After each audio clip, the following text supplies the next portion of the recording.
Hey class, how's it going? I am here to offer recommendations for improving the NEPA process, particularly for like EASs. I'm going to start just by covering some of the proposed updates, streamlining, one federal decision, just talk about that just briefly, go into the timelines a bit. I found some really good data from last year's NAEP conference, which I'll share with you and attach. Then I'd like to cover public engagement and participation, in particular, some options for digitizing the NEPA process, suggestions for moving forward. So, to get started, 2017 executive orders seeking to streamline NEPA. The one federal decision pertains to large infrastructure projects that will have multiple agency approvals necessary. And so one federal decision, meaning they're going to try to produce one EIS, make one record of decision. I think you could imagine how that would save time and make things a little more efficient. This streamlining NEPA, the goal is to reduce it to 2 years. I'm sure that if you've been watching the news, everyone's saying, or reading it, whatever, there's a lot of controversy. Reducing the amount of time for NEPA could reduce public access, so we'll get into that. But you'll hear the number tossed around 4.5 years to complete a NEPA process, and I've got some pretty good data on that from the CEQ, straight from Ted Bowling himself. So start just to discuss what you mean by large infrastructure projects. Might mean you have several different laws and assessments that you have to go through, meaning several different federal agencies' approval, and you want to coordinate and schedule these on your timetable so that way things get done efficiently. I think that makes sense, and it also makes sense as we go through making our own EAS, seeing all the different elements. You want to have that data available anyway. Then I went to 11.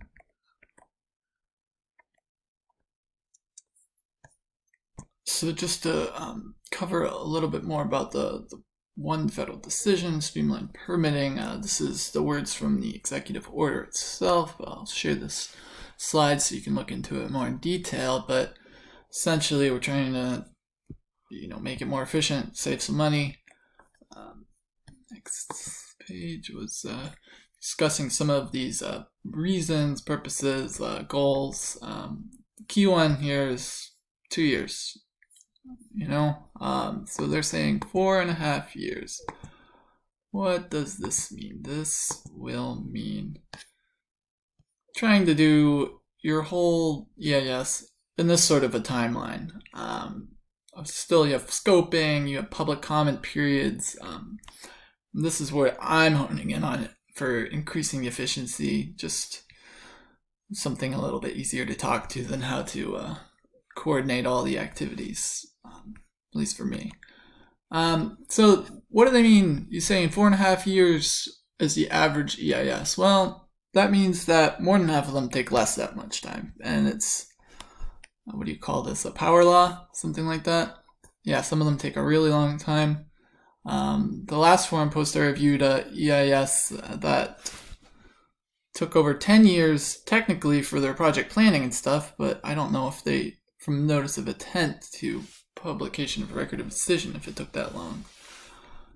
But generally I think good planning does take time, right? Anyway, here's another interesting slide here I think we're looking into. Some agencies take longer than others, particularly standing out. DOT, DOI, DOD take a little longer. Imagine they've got big projects, lots of stakeholders, crossing perhaps multiple different sorts of habitat, calling in multiple federal agencies.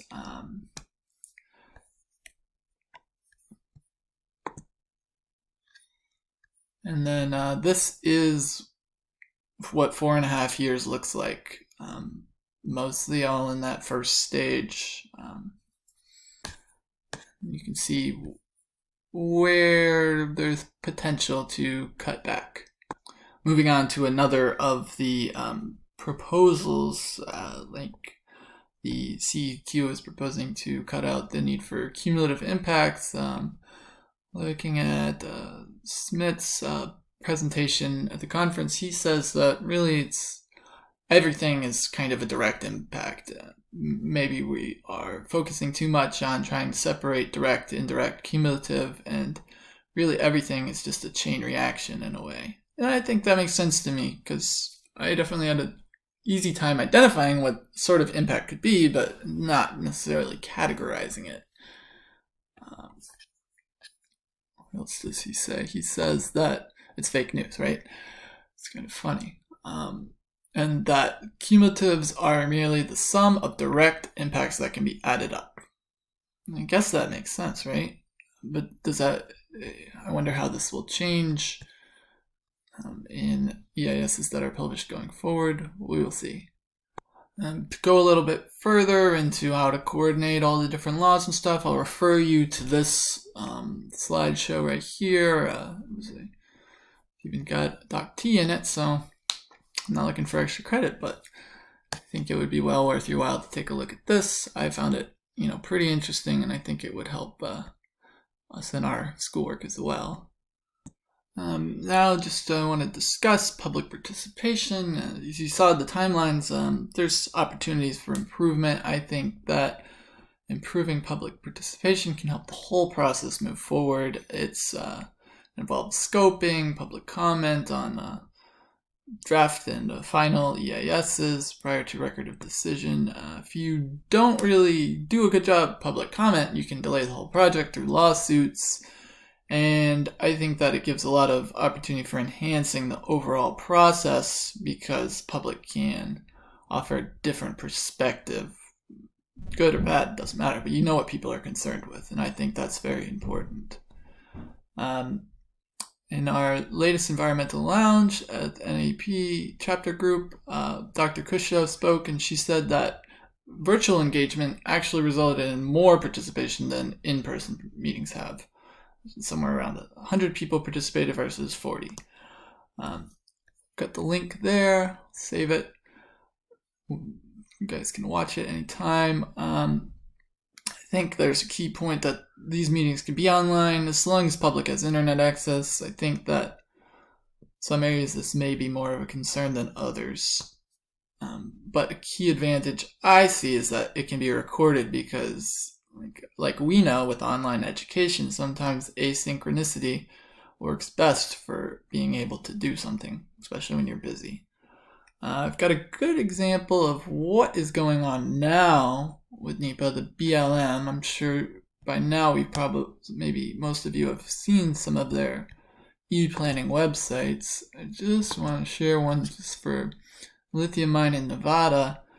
It does have a map, it's got a project description, contacts, how to submit a comment, just some key details. Then you can scroll over here and find documents that you can download, which is pretty good. This lets you participate, but I think it can be taken to a next level.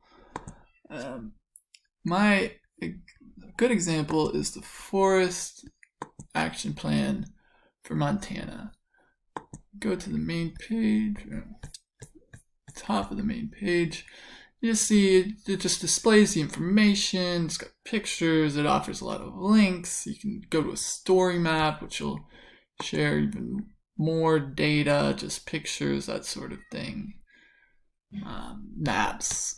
It's interactive. It's a little bit more engaging than a paper document, perhaps, especially for public. You can present all sorts of maps and information, and these are interactive, right? It's a story map, so you can zoom in, find where you live, see exactly how the project's going to impact your areas or things that you're very concerned with. But this action plan, their website integrates all this. It's an ArcGIS Hub's website, which means that they can integrate all the data and all the maps, and you can just open this up. It's all publicly accessible. I think it's I mean, I've taken GIS courses and training, so I know how to navigate it pretty well, but I think anyone that plays around with Google Maps would be able to do it as well. They also have all of their meeting information here, and you can view webinars and the presentations. Key thing here, they give updates, provide documents for things you'd want to look in further, to provide really great comments, and then they've got the comment link here too, so it's easy to just submit your comment. You don't have to find email and make it very simple. Then I think as a further example of one that is actually for an EIS is this draft EIS for the Atlantic Coast Pipeline. This is made not by the lead agency or any of the agencies. This is a citizen group that's opposed to the project. But just as an example, they describe the project a little bit, but they go into all the different issues that they have with it, and they're able to map these out. And I think this is key, because you're able to show the project in a very right brain kind of way. You know, I think it's a little more accessible to a lot of people. It might be more emotionally appealing as well, which if you're trying to get public comment, I don't think that hurts. See, they are just able to emphasize what the impacts are and what their concerns are. I think that a federal agency could make an EIS in this sort of format, or at least something related to it. And I mean, for cumulative impacts, it's better than a map that you could map out all the projects, right? See it for yourself. And then they offer comments. This isn't the federal, so you have to go through the FERC system, but I just think that's most of what I wanted to share with you today. These recommendations I'm making about digitizing the EIS and stuff really draws on the CEQ updates, particularly here from, you follow this link, I think it takes you right there. Shoot, I have it open. You'll figure it out. But CEQ is basically saying that they want to be able to enhance the electronic availability of information to improve public participation.